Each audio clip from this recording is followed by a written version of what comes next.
Mister Olympia 2023 last weekend था और क्या कमाल का इवेंट था। मैंने काफी हद तक इवेंट देखा और I am going to report to you जिन्होंने नहीं देखा कि क्या क्या एक्चुअली हुआ मिस्टर ओलंपिया में। लेकिन बिफोर स्टार्ट द वीडियो, अगर आप में से किसी को पेट का इशू है, घर पे किसी को टाइप 2 डायबिटीज है, फैटी लिवर है, for natural body building and fat loss is number 2 contact. तो पहले स्टार्ट करते हैं जिन लोगों को नहीं पता कि बॉडी बिल्डिंग शोज कैसे जज होते हैं। तो सबसे पहला पार्ट होता है कि मसल मास कितना है, दूसरा होता है कि उस मसल में डेफिनेशन कितनी है, तीसरा हो गया सिमेट्री और बैलेंस कितना। कई बार ऐसा होता है कि कई लोगों के क्वाड्स बहुत बड़े होते हैं, उससे अपर बॉडी छोटी लगती है, बाइसेप्स बहुत बड़े होते हैं, चेस्ट छोटी लगती है, तो सिमेट्री और बैलेंस होना भी जरूरी है। कई लोगों की ऐसा होता है कि right leg is like a bigger right leg और लेफ्ट लेग थोड़ी छोटी होती है। तो रिसेंटली अभी लास्ट ईयर के मिस्टर ओलंपिया जिस टाइम सेकंड आए शॉन क्लोरिडा, उनके साथ ये इशू है कि एक लेग बहुत बड़ी है, दूसरी लेग थोड़ी छोटी है। और लास्ट जिसको हम बोलते हैं जेनेटिक्स बेसिकली हो गया कि मसल का साइज कितना है, कोई कितना डीप जा सकता है। जैसे रॉनी कॉलमन की बात करते हैं, बहुत कम लोग इतना कर सकते हैं रॉनी कॉलमन कर सकते थे। अभी Samson Dauda is like very very close, क्योंकि ये भी 300 पाउंड के थे, ऑलमोस्ट ऑन द स्टेज, सब 5% बॉडी फैट। तो ये काफी हद तक जेनेटिक्स आपके कंट्रोल करते हैं। इन सब चीजों पे बेसिकली बॉडी बिल्डिंग शो जज किया जाता है। पहले हम ओपन बॉडी बिल्डिंग की बात करेंगे क्योंकि सबसे ज्यादा हाइप वही जनरेट करता है, वही सबसे इंटरेस्टिंग होती है। तो ओपन बॉडी बिल्डिंग में पता कितने पोजेस होते हैं आपका? Front double biceps, front lat spread, side chest, back double biceps, rear lat spread, side triceps, abdominals और थाइज और मोस्ट मस्कुलर। तो मोस्टली ये सारे पोजेस होते हैं। तो इस बारी जो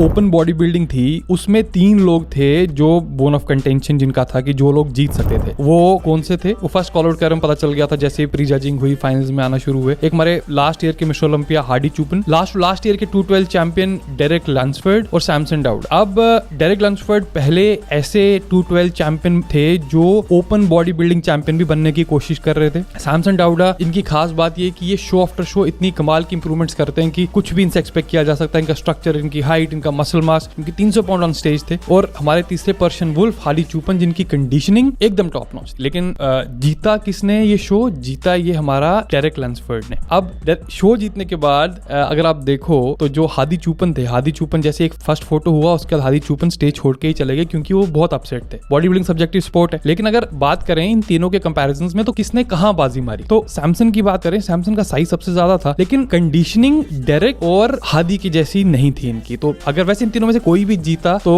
मतलब केस था कि तीनों में से कोई भी जीत सकता था। लेकिन जब हार्डी की बात करते हैं और अगर डेरेक की बात करते हैं, जितने फ्रंट के पोजेस थे मेरे ख्याल से हार्डी उनको जीत, क्योंकि हार्डी की कंडीशनिंग ना for some reason this guy, इनकी कंडीशनिंग कभी ऑफ होती ही नहीं, मतलब कभी ऑफ नहीं होती। लेकिन पता है फ्रंट पोजेस सब कह रहे हैं हार्डी जीत, लेकिन हार्डी की एक बात थी, फ्रंट बाइसेप और शोल्डर में there is an allegation Hardy के ऊपर कि भाई ये सिंथोल यूज करते हैं। उससे क्या होता, थोड़े अजीब से बम्प्स इनके शोल्डर्स और बाइसेप पे यूज होते हैं जो कि which could way against them. 2018 का मिस्टर ओलंपिया जब 2018 में ही था जब फिल हीथ हारे थे शॉन रोडन से। तो ऐसा नहीं था कि शॉन रोडन ने एक्चुअली फिल हीथ को हरा दिया था पोज बाय पोज, वो सिर्फ फिल हीथ की जो स्टमक था उसने उसको हराया था। तो कई बार क्या होता है, एक अननेचुरल बम्प, एक अननेचुरल सी चीज जो फिजिक पे दिखती है that throw somebody's physique off. तो फ्रंट में तो ये पार्ट था, लेकिन बैक डबल बाइसेप की बात, तो भाई मतलब ये जो डेरेक लैंसफोर्ड है, इनका back double bicep kills them all. मेरे ख्याल से वन ऑफ द बेस्ट मतलब all time back double bicep में इनका बैक डबल बाइसेप भी आता। तो उस स्टेज पे जो बैक डबल बाइसेप था, डेरेक ने इन दोनों को बिल्कुल पिछाड़ दिया था। और जैसे कि बॉडी बिल्डिंग में कहा जाता है कि shows are won from the back, तो उस केस में डेरेक ने भाई सबको पिछाड़ दिया। एक और बड़े ऑनरेबल मेंशन इसमें हमारे प्रीवियस मिस्टर ओलंपिया ब्रैंडन करी थे, क्योंकि ब्रैंडन करी का क्या सिस्टम था, ये हॉस्पिटलाइज हो गए थे और शायद काफी लोग ये कह रहे थे कि शायद ब्रैंडन शो लड़े ही नहीं, लेकिन वापस आए और 4th पोजीशन ली, कमेंडेबल जॉब। एंड्रयू जैक जो कि मेरे ख्याल से फ्यूचर मिस्टर ओलंपिया डेफिनेटली बनेंगे, वो टॉप 5 में आके हुए। जो टॉप 6 थे वो हमारे हंटर लैब्राडोर थे, जो कि उनकी कंडीशनिंग बड़ी कमाल रहती है, लेकिन मेरे ख्याल से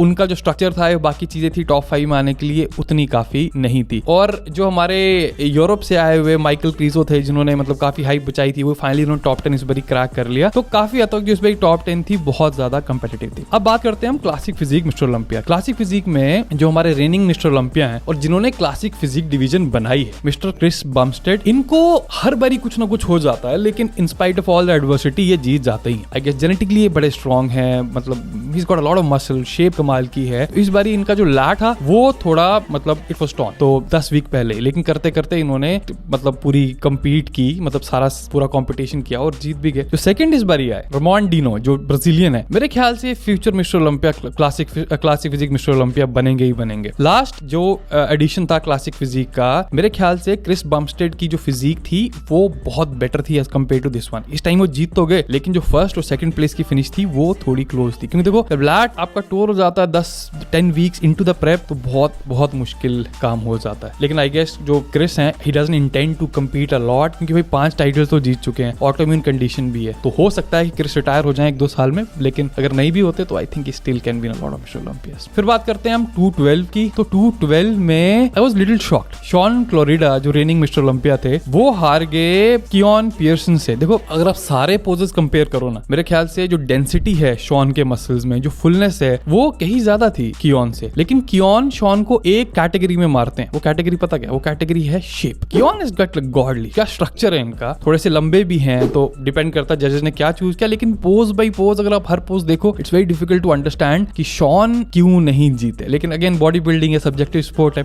और फिर बात करें हमारे लोकल या हमारे पड़ोसी टैलेंट्स की, जैसे अली बिलाल हैं और भुवन चौहान है, both of them couldn't make it to top 15। और इसका रीजन एक चीज ये भी है क्योंकि ये कंपीट बहुत फ्रीक्वेंटली कर रहे थे, तो जब आप बहुत फ्रीक्वेंटली कंपीट करते हो पीक करना मुश्किल हो जाता है। आप देखो बड़े सारे टॉप ओलंपिया बॉडी बिल्डर्स जो हैं, ये लोग साल में एक बार ही कंपीट करते हैं, एक बार ही पीक करते हैं, बॉडी को बार-बार पीक नहीं करा सकते। तो maybe this guys need, both of them need a good off season जहां पे कंपीट ना करें, add some lean muscle tissue, और उसके बाद they might be comparative back on stage. तो I wish them both all the best, क्योंकि we can relate to both of them a lot, specially Bhuvan, जो कि you know I think is got like a lot of things going for him, लेकिन it just still needs more time in the gym और बाकी चीजें। I wish them all the best. तो guys that was it for Mister Olympia 2023। I hope this video was worth your time. I'll see you next time. Till then, bye.